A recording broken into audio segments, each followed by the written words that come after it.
আর একটি প্রশ্ন আছে, আমি শুনেছি যে রমজান মাসে 30 দিন জান্নাতের দরজা খোলা থাকে এবং জাহান্নামের দরজা বন্ধ থাকে, কিন্তু সেই 30 দিনের রমজানের মধ্যে যদি কোনো হিন্দু মারা যায় তাহলে সে কোথায় যাবে? ভাই সাহেব খুব ভালো এবং সঠিক প্রশ্ন করেছেন। প্রশ্নকে কখনো ভুল বলা উচিত নয়, ভুল বললে তো প্রমাণ করতে হয়। ভাই সাহেবের প্রশ্নটি হলো, তিনি হাদিসের উদাহরণ দিচ্ছেন। অনেক হাদিস আছে আল্লাহ রাসূল সাল্লাল্লাহু আলাইহি ওয়াসাল্লামের, বুখারী এবং অন্যান্য হাদিস আছে যে রমজানে আল্লাহ সুবহানাহু ওয়া তাআলা জান্নাতের দরজা খুলে দেন এবং জাহান্নামের দরজা বন্ধ করে দেন। ভাই সাহেব আরেকটি হাদিস বলতে ভুলে গেছেন যে শয়তানও বন্দী থাকে। তো তিনটি বিষয় একসাথে, আল্লাহ সুবহানাহু ওয়া তাআলা শয়তানকে বন্দী করেন। তো ভাইয়ের প্রশ্ন হলো, যদি রমজানে 30 দিনের মধ্যে কোনো হিন্দু মারা যায় তাহলে সে কোথায় যাবে? অনেকে প্রশ্ন করে, শয়তান শিকলে বাঁধা থাকে, শৃঙ্খলবদ্ধ, কড়া, হাত করা তো বলতে পারবো না, কড়া কড়া শিকলে বাঁধা, শয়তান শিকলে বাঁধা থাকে। তবুও আমরা দেখি গুনাহ হচ্ছে। যদিও রমজানে গুনাহ কম হয়, তবু গুনাহ তো হয়, তাই না? তো শয়তান শিকলে বাঁধা থাকে, তাহলে গুনাহ কেন হয়? এটাও একটা প্রশ্ন, প্রশ্ন কি না? যদি শয়তানকে আল্লাহ তাআলা শিকলে বাঁধা রাখে রমজানে, আমরা দেখি তবু চুরি হয়, হয় কি না? কম হয় কিন্তু হয়। তবু লোকেরা মদ্যপান করে, কম পান করে। যখন শয়তান শিকলে বাঁধা, তবে কেন এই ভুল হয়? কিভাবে এই গুনাহ হয়? প্রথম প্রশ্নের উত্তর হলো যে জাহান্নামের দরজা বন্ধ থাকে, জান্নাতের দরজা খোলা থাকে। যদি কোনো হিন্দু রমজান মাসে মারা যায় তাহলে কোথায় যাবে? সে যাবে প্রথমে বারজাখে।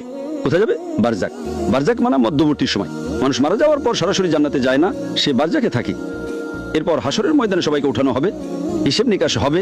সূরা আল ইমরান অধ্যায় নম্বর 3 আয়াত নম্বর 185, চূড়ান্ত প্রতিদান বিচার দিবসে দেওয়া হবে।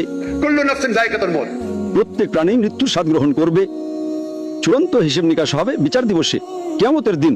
আর যে ব্যক্তি জাহান্নামের আগুন থেকে বেঁচে যাবে এবং জান্নাতে যাবে, সেই এই দুনিয়াতে সফলতা লাভ করবে। এটি কোরআনের আয়াত। চূড়ান্ত হিসেব নিকাশ কবে হবে? বিচার দিবসে, এখানে নয়। তো রমজানে যদি জাহান্নাম বন্ধ থাকে, সে যাবে বারজাকে। রমজানের পর তো জাহান্নাম খুলবেই, তাই না? রমজানের পর তো দরজা খুলবেই, তাই না?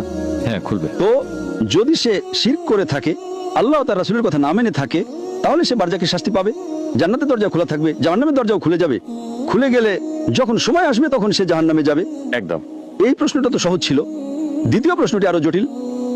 যদি শয়তান শিকলে বাঁধা থাকে তাহলে ভুল কাজ কিভাবে হয়? তারপরেও তো গুনাহ হয়, যদিও কম হয়। আপনি যদি যাচাই করেন দেখবেন রমজানে গুনাহ কমে যায়। আমি একটা যাচাই করেছিলাম, যখন শয়তান শিকলে বাঁধা থাকে তারপরেও কিভাবে গুনাহ হয়। আর এই প্রশ্ন আমাকে খুব চিন্তিত করতো। আমি যখন দাওয়াতে নতুন ছিলাম, আলহামদুলিল্লাহ কেউই প্রশ্ন করেনি, খুব চিন্তিত করতো, কিন্তু আল্লাহ এর উত্তর দিয়ে দিয়েছেন। অনেক গবেষণা করেছি, পড়েছি, উত্তর খুঁজেছি, আলেমদের জিজ্ঞেস করেছি, তারা বললেন সঠিক। মাশাআল্লাহ, কি সুন্দর উত্তর। তারপর থেকে আমি এই উত্তর দিতে শুরু করেছি। কারণ আমি নিজেই প্রথমেই প্রশ্ন করি, আমি নিজেকে আক্রমণ করি। কারণ আত্মরক্ষা করার জন্য আক্রমণ করা জানতে হয়। আপনি যদি আত্মরক্ষা করতে চান